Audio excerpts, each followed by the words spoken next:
the distant stretches of the galaxy, where entire civilizations crumble under microscopic threats and alien technology bends the laws of physics, there is one universal truth. When everything goes horribly wrong, someone eventually calls a human. Welcome to today's HFY story, where an alien research station faces a biochemical nightmare, one so advanced that their brightest scientists admit defeat. Their last hope, a cheerful human botanist, carrying a bag of houseplants. Yes, houseplants. Sit back, relax, and enjoy this chaotic tale of human ingenuity, interspecies panic, and botanical domination. And if you love sci-fi stories like this, don't forget to subscribe to the channel for more HFY adventures every week. Aurelia 9 was supposed to be a pristine beacon of scientific achievement, an orbital station dedicated to studying rare atmospheric microorganisms collected from gas giants. Instead, it had become a quarantine zone filled with emergency sirens, flickering warning lights, and aliens curling their antennae in dread. The infestation had begun 12 days ago with a single containment breach. At first, it seemed trivial, a cluster of transparent, jelly-like organisms the size of marbles, but within hours, they began multiplying at catastrophic speed, feeding on airborne ammonia by tearing through ventilation ducts and recycling units. They ignored lasers. They laughed at radiation bursts. One crew member swore they saw a creature slap a plasma drone with its body before fleeing. By day 10, the station's chief commander, Xerxfell, swallowed their pride and submitted an emergency request to the Galactic Unified Council. Specialists from 9 species attempted solutions. All failed. Finally, someone suggested, humans are good with weird solutions. Summon one. No one knew whether this was a joke, a cry for help, or an act of desperation, but desperation won. And so, on day 11, a transport shuttle arrived carrying a single human Evan Turner, botanist, civilian, enthusiastic plant dad, and apparently the only available human within 5 light years. Xerx had expected a soldier, a scientist, a biochemist, or at least someone carrying serious-looking equipment. Instead, Evan stepped off the ramp wearing a bright green hoodie decorated with cartoon leaves, holding a reusable grocery bag stuffed with pots of soil and leafy plants. Xerx, star-eyed. Evan grinned. "Hi! You guys have a pest problem." Xerx's voice trembled. "You brought vegetation." Yep. Evan lifted a pot containing a large fern. "This is Fernie. She's a beast." Xerx didn't know whether to hope or faint. Inside the command hub, holographic displays showed the spread of the creature's glowing trails, marking vents, ducts, and water filtration units. They expanded like fractal branches, unstoppable and relentless. "These organisms metabolize ammonia," Xerx explained. "Every attempt to neutralize them has strengthened them instead. They thrive on our purification chemicals." Evan leaned closer, studying the visuals with surprising interest. "So basically," he said, "your entire station is a giant buffet." "Precisely. And all your systems run on ammonia for sterilization." "Yes." Evan rubbed his hands together. "Perfect. Perfect," Xerx repeated, horrified. "Yup," Evan said, "because Earth plants love ammonia."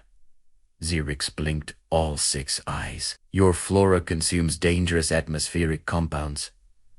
Evan chuckled. "You have no idea what Earth flora can survive. Humans practically weaponized houseplants against bad indoor air centuries ago." "Houseplants against biochemical horrors." Xerx did not feel reassured. Evan moved through the station like a man on a mission, placing plants in clusters near air vents, ducts, and recycling ports.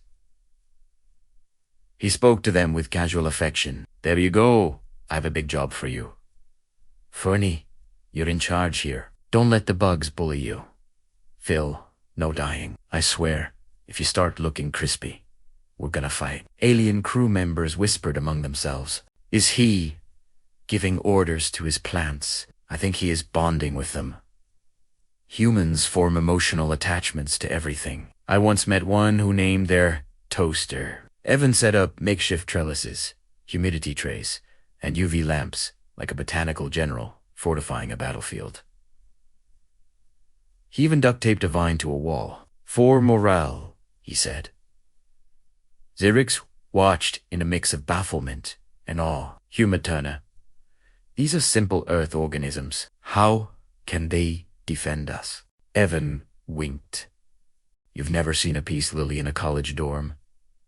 Trust me, plants adapt." Within hours, the first confrontation occurred. A cluster of translucent organisms oozed out of a vent, pulsing with faint bioluminescence. They sniffed.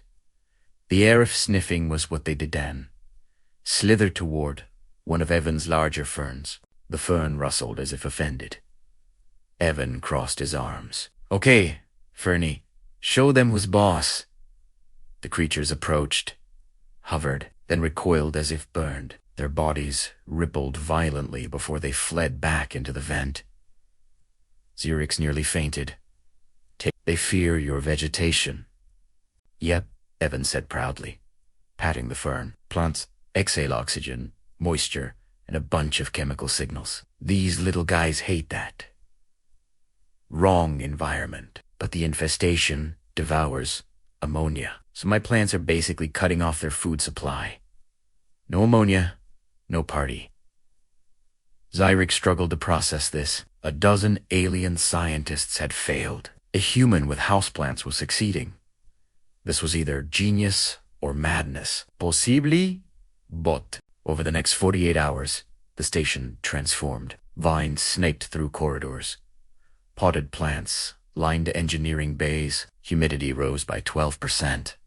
Air quality improved by 87%. The infestation shrank rapidly as ammonia levels dropped. Evan moved with a watering can, like a proud father tending to his children. "This is the happiest they've ever been," he declared. Meanwhile, alien crew members tiptoed around the vines with religious reverence. One engineer whispered, "Are we at war with plants or working under them?" Another replied, "I think we have lost command authority." On day 14, the creatures made a desperate push to Zons, flooded through the vent network at once, attempting to overwhelm the station's central hub alarms blurred. Drones deployed.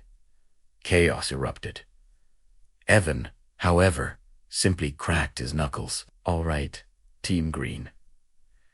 Showtime." With a dramatic flourish, he unveiled his final weapon. A giant, towering pothos plant. Xerix gasped.